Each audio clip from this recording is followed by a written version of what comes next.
اعوذ باللہ من الشیطان الرجیم، بسم اللہ الرحمن الرحیم۔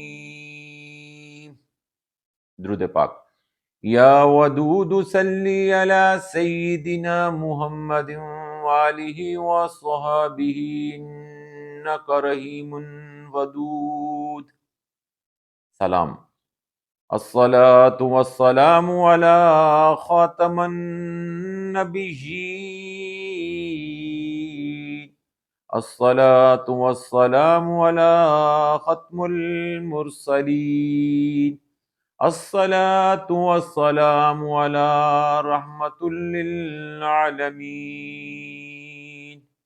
اما بعد، حدیث اليوم، حدیث نمبر 776 مشکات المصابیح۔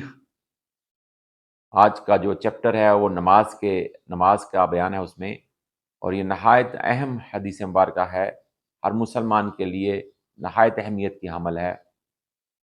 حضرت ابو جہیم بیان کرتے ہیں رضی اللہ تعالیٰ عنہ کہ رسول اللہ صلی اللہ علیہ وآلہ وسلم نے فرمایا، اگر نمازی کے آگے سے گزرنے والے شخص کو پتہ چل جائے کہ اسے کتنا گناہ یا نقصان ہوگا، تو اس کے لیے اس کے آگے سے گزرنے سے 40 تک کھڑا رہنا، یعنی 40 سال تک کھڑے رہنا بہتر ہوتا۔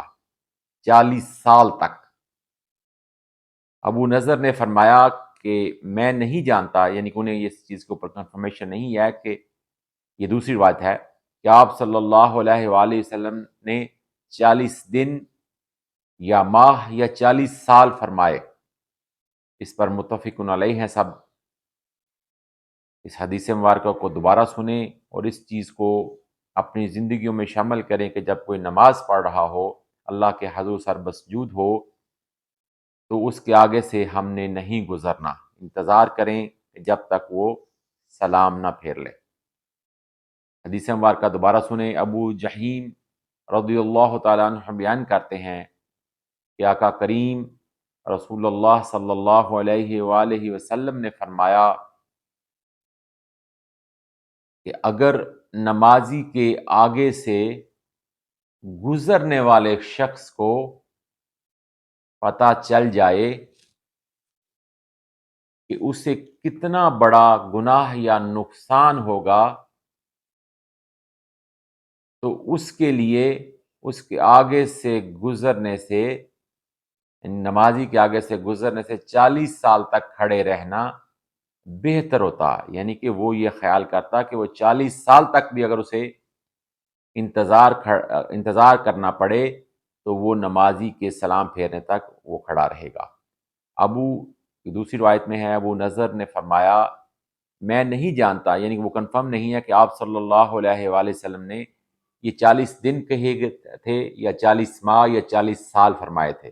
متفق علیہ ہے اس حدیث مبارکہ کو۔